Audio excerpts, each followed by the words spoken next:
From getting a personal meeting with the former Prime Minister of the UK to banning the current one from his pub, Jeremy Clarkson has truly proved that he is in a league of his own. But what happened between Clarkson and the current PM, Keir Starmer? Let's find out.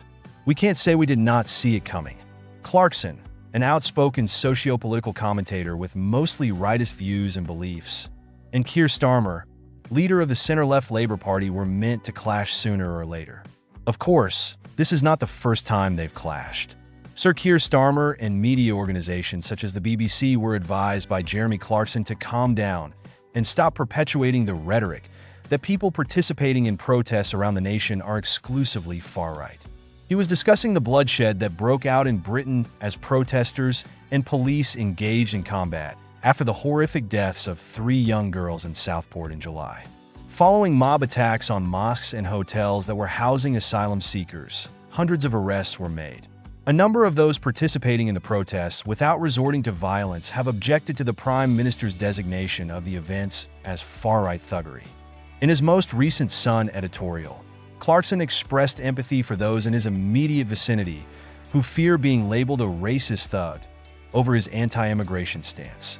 Today, I'm surrounded by farmers and plasterers and brickies and butchers, and all I hear, all day long, is that there's too much immigration, Clarkson wrote.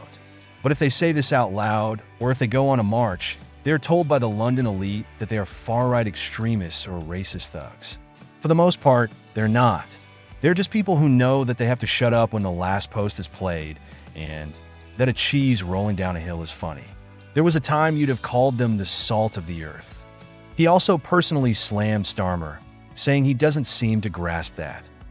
He is surrounded by people who see nothing wrong with immigration, and he's got it into his head, as I did with Brexit, that anyone who disagrees with him must be some kind of Trump nut. Clarkson added that Starmer was ****ing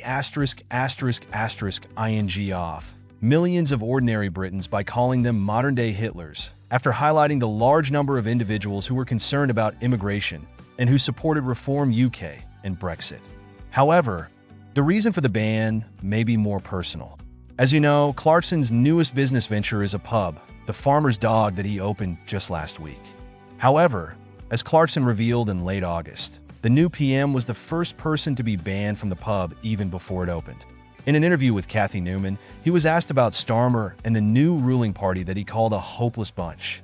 When further probed if he would invite Starmer to his pub, he replied, "No, he's banned. Actually, he's the first person to be banned. He's actually on a board in the hall. He's banned." When asked why he would do that, he replied, Hello? I thought you were running a news operation. He hasn't done much to endear himself to me yet. We'll have a look at farming, though. It might turn around, you never know." The ban is more likely to be due to Starmer and the Labour Party's objective to ban public smoking in establishments like pubs and beer gardens.